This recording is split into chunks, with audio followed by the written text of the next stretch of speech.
My parents refused to take my daughter to the air after she broke her leg, so I cut them off forever. So yeah, this is the weekend that pretty much changed everything I thought I knew about my family. My name's Claire, I'm 31, divorced, and I have a 12-year-old daughter named Sierra. She's my world. Bright, a little sarcastic like her mom, and always asking questions. Her dad? He's out of the picture, has been for years. No big scandal, just a slow fade out after the divorce. So it's been me and Sierra against the world for a long time. Now, here's the setup. I was invited to this 3-day educational conference in Chicago, career development, networking, the kind of thing I hadn't done for myself in ages. But I couldn't take Sierra with me, obviously, and I didn't want to leave her with a friend or a sitter for that long. My parents, David and Irene, who live in a lake house in Minnesota, offered to watch her. They've been asking for more time with her anyway, saying they missed out on so much when she was younger. My brother Derek still lives with them, working remotely and, as far as I could tell, coasting through life one takeout meal and gaming session at a time. I was hesitant. Let's be real, my relationship with my family is complicated. We weren't estranged exactly, just distant. Polite holiday phone calls, occasional birthday texts.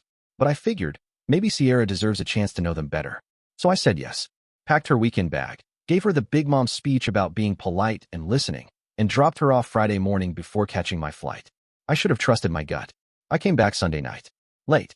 My flight had been delayed, so by the time I landed, drove the rental to their house, and pulled up the gravel driveway, it was past 11. The lake shimmered under the moonlight, all peaceful and postcard perfect, but I couldn't shake the weird feeling in my chest. I figured it was just travel fatigue. I walked in through the front door and expected to find everyone asleep. Instead, I found Sierra sitting alone on the couch, wrapped in a blanket, eyes glued to her phone. No one else was in sight. She looked up, and her face kind of crumpled with relief when she saw me. "Mom," she said, and her voice cracked just a little. I dropped my bag and knelt beside her, brushing the hair back from her face. "Hey baby, what's wrong?" She didn't answer right away, just sort of looked around, like she wasn't sure if it was okay to talk. That's when I noticed the empty wine glasses on the side table. 2 of them, half a pizza left out on the counter. And something about the air in the house, it felt cold. Not in a literal way, but emotionally. I guided Sierra to her room, the one she'd been staying in, which was actually Derek's old room, and sat on the bed while she slowly started telling me how the weekend went. "It started okay," she said. "Grandpa took her fishing the first afternoon, though he didn't really say much. Grandma made her pancakes. Derek let her play his VR games. All the normal stuff. But then Saturday night happened. Irene and David had gone out to some neighbor's dinner party and left Derek in charge. Sierra said he was weird the whole evening. Not creepy, just detached. He barely spoke to her. Locked himself in his room most of the night, and when he did come out, he looked annoyed, like she was bothering him just by existing. She tried to ask if they could watch a movie together, and he told her he was busy. Then around 10, she heard yelling. Not screaming, just angry voices, her grandparents arguing with Derek in the kitchen. She didn't catch all the words, but her name came up. Multiple times. Something about boundaries, something about not his responsibility. Then a door slammed, and everything went quiet. She told me she'd texted me that night, but I never got anything. I checked my phone. Nothing. I would find out later my phone had been switched to airplane mode after a system update, and I hadn't noticed. Sunday morning, no one made her breakfast. No one even said good morning. She spent the whole day alone in the house. Her grandparents were tired and stayed in their room. Derek didn't come out of his. So she just waited, scared to bother anyone. I was livid, but I kept my face calm for Sierra's sake. Tucked her into bed, kissed her forehead, told her we'd talk more tomorrow. Then I went back downstairs. Derek was still up, sitting at the dining table with a half-empty bottle of whiskey and that smug look I remembered from our teenage years. "Didn't know you were coming back so late," he said, not even looking up from his phone. I didn't waste time with pleasantries. Why was my daughter left alone all day? He rolled his eyes. "Oh my God, Claire. She's 12, not a toddler. She was fine. She had her phone, snacks. It's not like she was in danger." I wanted to slap him, but instead, I walked into my parents' room. They were in bed, lights off, pretending to be asleep. I flipped on the light and stood there, waiting. Eventually, my mom sighed and sat up. "Claire, it's late. Can't this wait until morning?" "No," I said. "My daughter was ignored all day, left wondering if she'd done something wrong. She heard you yelling about her. She's 12, Mom. She needed you." My dad just groaned and rolled over. "This is exactly why we don't see her more often. You turn everything into a crisis." I couldn't believe it. They actually tried to gaslight me, make it seem like I was overreacting, like Sierra was being dramatic. I packed our bags that night. Woke Sierra up early the next morning, and we were out of that house by 6 a.m. I haven't spoken to them since. No calls, no texts. Derek tried to DM me on Instagram a week later. I blocked him. What hurts the most isn't just that they didn't treat her well. It's that I trusted them. I gave them a chance to be part of her life. I let down my guard for one weekend, and they showed me exactly why I kept my distance in the first place. That weekend in Minnesota didn't just change how I saw them. It changed everything about how I choose to protect my daughter from now on. It was supposed to be a simple Saturday hike. The kind you do when the weather is nice and the lake breeze is soft, and you think maybe, just maybe, the family weekend wasn't going to be a disaster after all. Irene had made turkey sandwiches wrapped in foil, and David packed a small cooler with water bottles and those off-brand granola bars he always claimed tasted better than the real ones.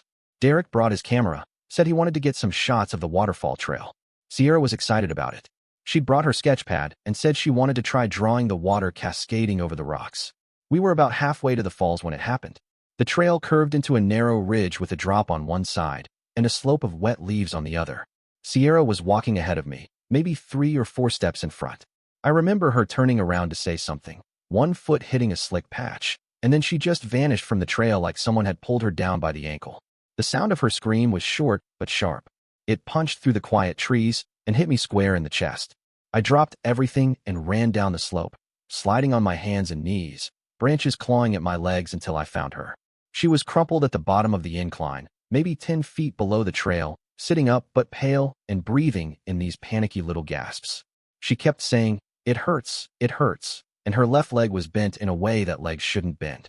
There was dirt in her hair and a long scrape across her cheek. I started checking her over with shaking hands. The moment I touched her shin, she flinched and let out this high, animal sound that didn't even sound human. Derek showed up a few seconds later, crouched beside me like he was just evaluating a car tire. He barely touched her leg before making a face and saying, "It's a minor fracture, probably the fibula. It'll be sore, but she can walk on it." I looked at him like he'd lost his mind. "She's 12, Derek. Look at her. She's in shock." He shrugged, like he didn't have time to argue. "I'm telling you, I've seen worse. She'll be fine. Just needs to ice it later." By then, David and Irene had finally caught up. My dad was breathing heavily and clearly irritated. "What's the holdup? We're going to be late for dinner if we stand around here all day." "Dad, she needs a hospital," I said. "We're not just walking this off." Irene wrinkled her nose like she was more concerned about dirt on her shoes than her granddaughter. "Claire, it's not like we're close to a road. If she can move, she should move. Let's not turn this into a production." They stood there arguing logistics while Sierra sat on the forest floor, trying not to cry, wiping at her face with the sleeve of her hoodie. I tried to pick her up, but she screamed the second I shifted her leg. Derek gave me a look like I was being hysterical. "Don't carry her. That'll make it worse. She needs to get circulation going. Walking is better for the healing process." I could feel myself starting to spiral. The logical part of my brain was screaming that this was insane, that we needed to call for help, but no one was listening. My dad was already halfway up the trail again, muttering about reservations. My mother had the nerve to sigh and say, "She'll feel better once she eats something." I looked at Sierra. Her face was white and shiny with sweat, her lips pressed together so hard they'd gone gray. But she nodded, because she's a good kid, and because she didn't want to cause trouble. So we walked. Or rather, she limped while leaning on me, Derek occasionally barking instructions about where to put her weight, like this was some kind of twisted physical therapy session. Every few steps she'd wince and make a tiny noise, and every time I asked if she wanted to stop, she shook her head. We didn't have crutches. We didn't have pain meds. We didn't even have a walking stick. We had 3 hours of rough trail left and a child with a broken leg. At one point, we stopped near a fallen log, and she sat down trembling. Derek snapped, "She's going to swell up worse if she rests too long." And David actually looked at his watch and said, "Let's keep it moving, people.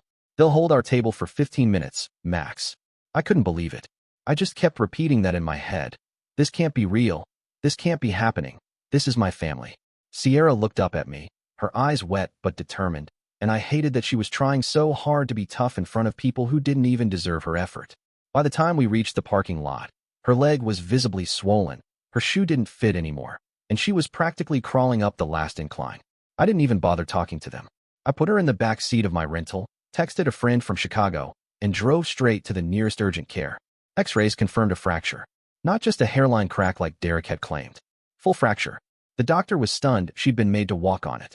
They splinted her leg and gave her a proper brace, pain meds, and instructions to follow up with a pediatric orthopedist. I sent the bill to my parents. Not because I thought they'd pay it, but because they needed to see it. The price of their dinner plans.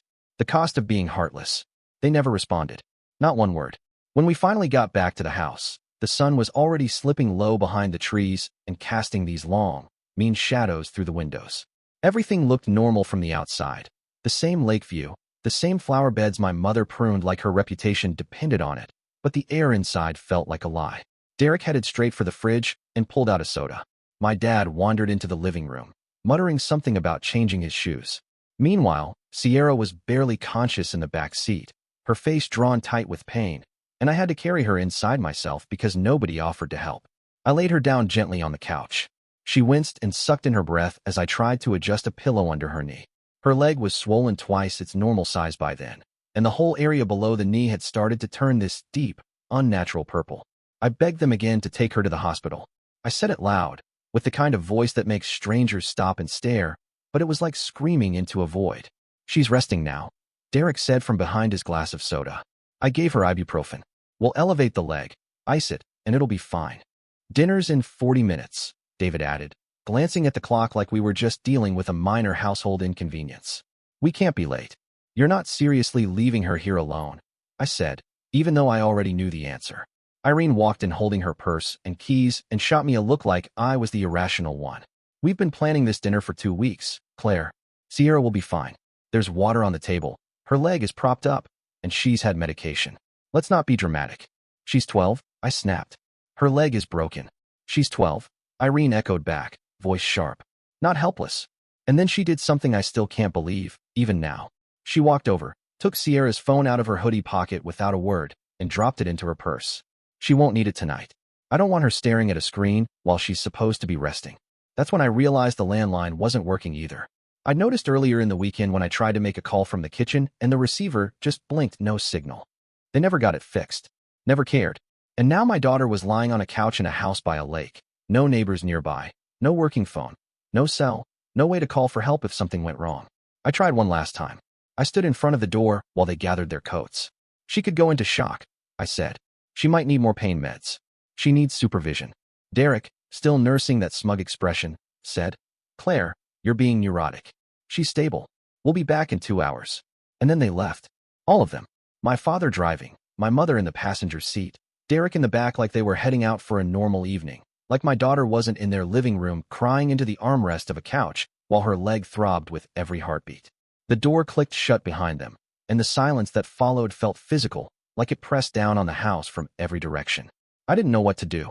I stood there for a moment, paralyzed, watching Sierra's chest rise and fall in these uneven little breaths. Her eyes were closed, but not in sleep. It was more like a retreat. She didn't say anything when I sat down next to her and held her hand. She just opened her eyes for a second, blinked like she wasn't sure if I was still real, and then looked away. I stayed with her until her breathing evened out and she finally drifted off. I didn't move. Not for the next hour. I just sat there and listened to the wind outside and the ticking of the old wall clock, wondering what kind of people leave a child alone with a broken bone so they can enjoy a night out with friends. And I knew the answer, even if I didn't want to say it out loud. My family. My blood. I wasn't supposed to come back until Monday morning. My return flight was booked, the hotel room in Chicago was paid through Sunday night, and I had one more panel left to attend. But something started gnawing at me Saturday evening. It wasn't anything specific, just this crawling unease that got worse by the hour. I'd texted Sierra that afternoon and hadn't heard back. Called the house phone, still out of service. Tried my mom's cell, then my dad's, then Derek's. Nothing. Straight to voicemail. I figured maybe they were out on the lake or just ignoring me, but by midnight I was pacing the hotel room like I'd had too much coffee and not enough sleep. By morning, I was booking the first flight back. I got into Minneapolis just before noon, rented a car, and drove the whole way out to the lake without turning on the radio. I don't remember most of the drive. Just trees flashing by and this pressure behind my eyes that felt like it might crack my skull open if I didn't find Sierra safe and whole. When I pulled up to the house, everything looked normal again. The flower beds were still perfect, the lake shimmered like something out of a vacation ad, and the wind chimes on the porch made this pretty little sound that made my stomach twist. No one answered when I rang the bell. I didn't even wait. I used the spare key they kept hidden under a fake rock by the steps and went inside. The first thing that hit me was the smell. Sweat, medicine, something faintly sour that didn't belong in a house like that. The second thing was the silence. I called out. Once, then again. Nothing. No voices, no footsteps. I dropped my bag and walked into the living room. Sierra was on the same couch I had left her on almost a week ago. She was curled up awkwardly, a blanket half pulled over her legs, her face pale and glossy with sweat. Her lips were cracked. Her cheeks were flushed red with fever. But it was her leg that stopped me cold. The swelling had spread. What was once a clean, angry bruise had morphed into this bloated, purple-black mess that didn't look like a limb anymore. Her foot was turned at an unnatural angle. The skin looked stretched, angry, and raw near the ankle. There were bruises up her thigh, some older and fading yellow, some newer. I crouched beside her, barely breathing. "Sierra," I whispered, brushing the hair from her forehead. Her skin was burning. She opened her eyes a fraction, glassy and slow. "Mom," she mumbled. Her voice was so dry it barely sounded like her. "You came back." I didn't ask anything. I didn't yell. I didn't scream, though something in my chest was tearing open. I just wrapped her in the softest blanket I could find and carried her to the car like I was holding a piece of glass already cracked down the middle. The nearest hospital was over an hour away. I broke every speed limit and prayed every mile. By the time we got to the ER, she was barely conscious. They rushed her in immediately. I followed behind the gurney, answering questions in a daze, trying not to cry. She had a fever of 102. Her leg was too swollen for them to even get a proper scan at first. They had to sedate her to ease the pain just enough to examine her. The orthopedic surgeon came into the waiting room about 45 minutes later. He had that look I've seen too many times before, the one doctors wear when they know their next sentence is going to knock the breath out of someone. "She has a displaced tibial fracture," he said gently. "It should have been treated immediately. The delay has caused complications. There's swelling near the growth plate, and the tissue around the fracture is inflamed. We need to operate now." I nodded. I think I said something. I don't remember. My ears were ringing so loud I couldn't even hear the rest.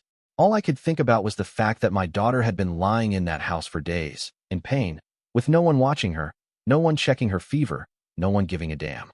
She was in surgery within the hour. I sat in the waiting room, phone clutched in my hand, but I didn't call them. Not my mother, not Derek, not David. They didn't deserve to know anything. Not until I was ready to tell them exactly what they'd done. They showed up 2 hours into Sierra's surgery. I was still sitting in the waiting area, staring at a vending machine I had no intention of using, when I heard the familiar cadence of my mother's heels on the tile floor. Irene walked in first, dressed like she was coming back from brunch instead of arriving at a hospital where her granddaughter was under general anesthesia. David followed, looking mildly annoyed, like traffic had been worse than expected. Derek trailed behind them, scrolling his phone and not even bothering to look up. I didn't stand. I didn't speak. I just sat there, letting the silence do the work for me. "Well," my mother finally said, placing her purse down on the chair beside me like this was a social visit. "We came as soon as we heard. What's the situation?" "She's in surgery," I said, my voice flat. The fracture was displaced. Complications due to swelling and delayed treatment.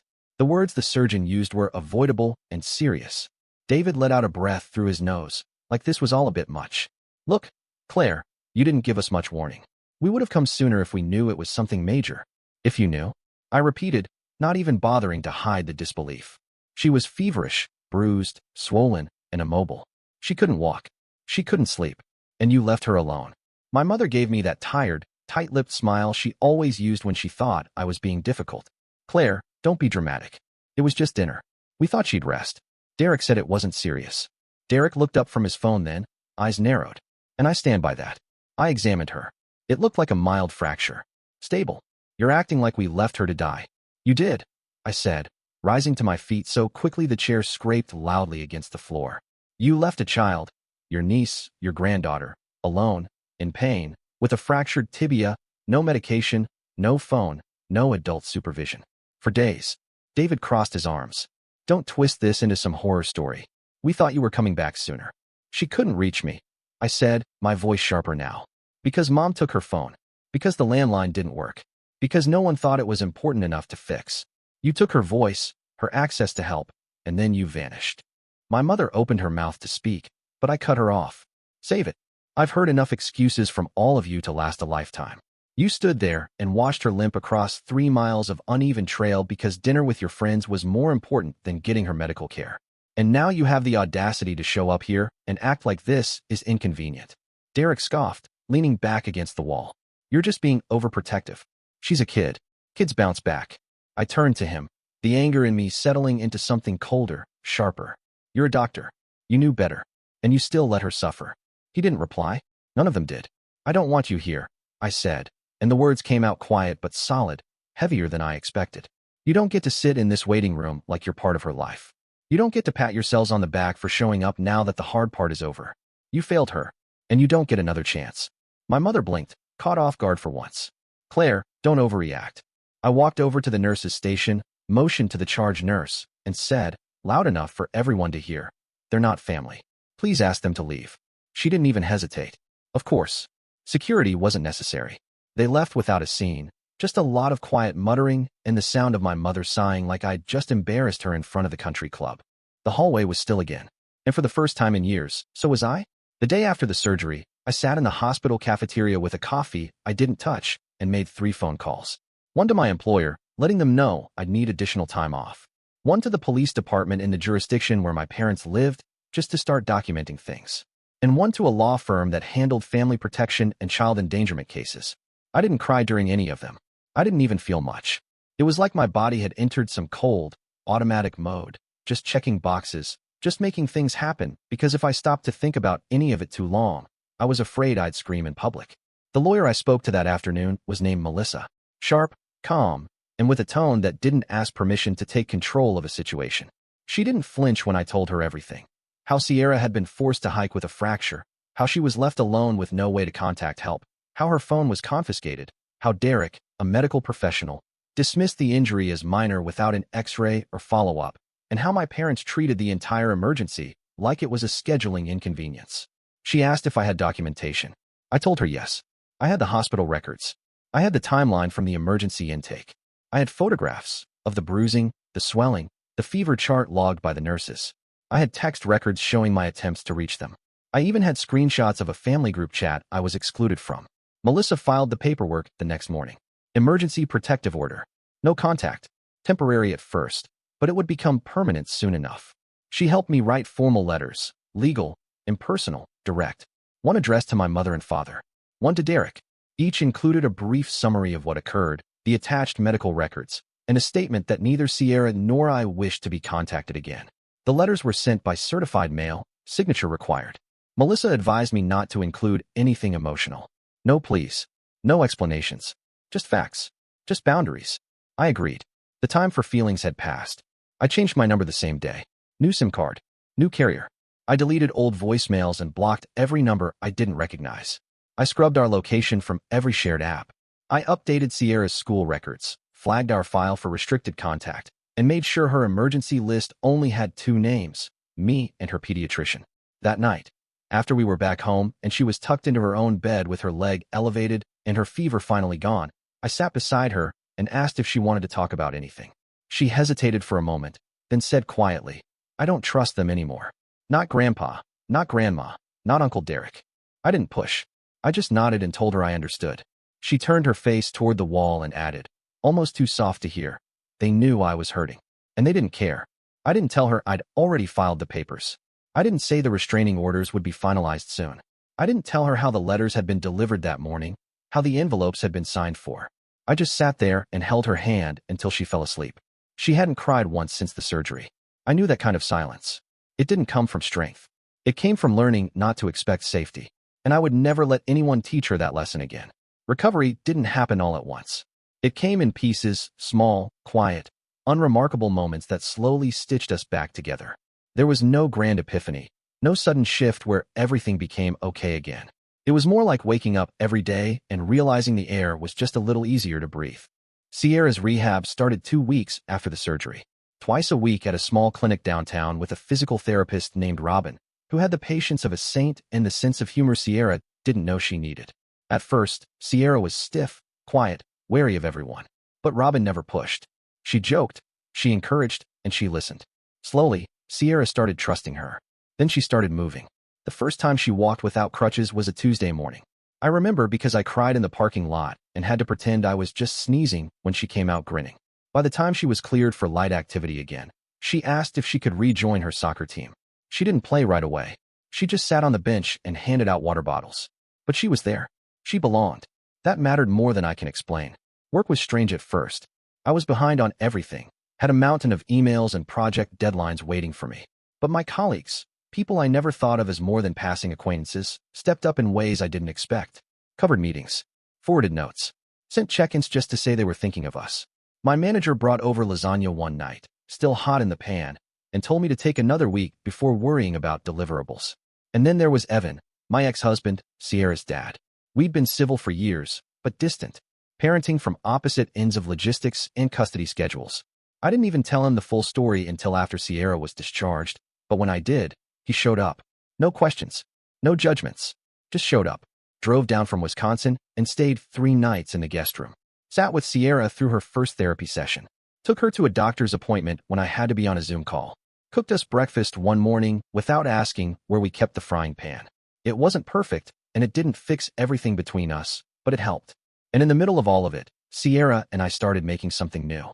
Not on purpose, not because we had a plan, but because we needed to. I let her help with dinner, even if it meant chopped onions flying across the kitchen.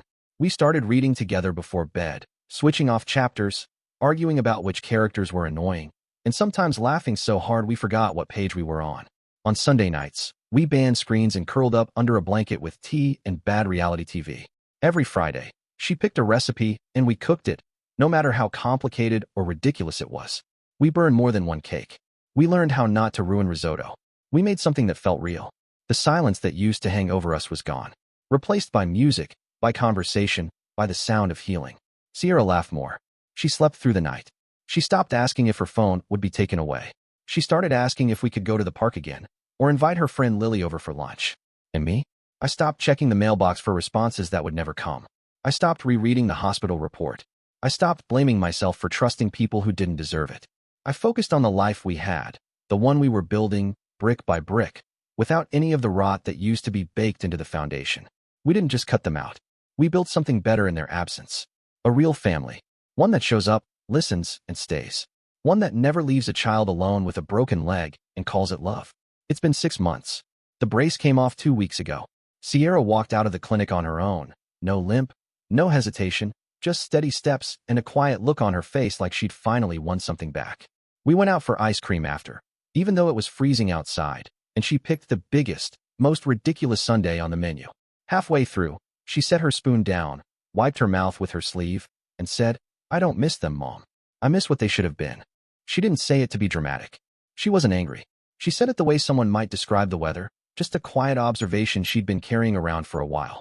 I nodded and told her I felt the same. There was a time, not so long ago, when I still held on to the idea that maybe they'd call. That maybe my father would realize what he'd done, that my mother would finally understand what it meant to put someone else first. That Derek, with all his arrogance, would at least apologize. But that call never came, and I don't hope for it anymore. We live without illusions now. I don't dress up memories to look prettier than they were. I don't rewrite conversations in my head hoping they'll turn out softer. I don't excuse the inexcusable. What happened happened, and I won't pretend it was anything less than cruel. But we're okay. Better than okay, really. Sierra started writing again. She keeps a notebook by her bed, filling it with poems and sketches and things she doesn't always show me, but sometimes she'll read a line out loud while I'm cooking, just to see if I'm listening. I always am. Evan's more present than he's ever been. We found a rhythm that works, not just for co-parenting, but for coexisting in a way that feels natural and kind. The house feels different, lighter, like there's more room to breathe now that we've cleared out the weight of all the expectations and guilt that used to live here. I used to think family was something fixed, something you were born into, something you were obligated to hold on to no matter how badly it hurt you. But now I know better. Family is something you choose, something you build, something you protect. It's the people who show up, who don't look away when it gets hard, who sit beside you when you're hurting and say, "I'm here." We built that, Sierra and I, from scratch. And what we have now is real.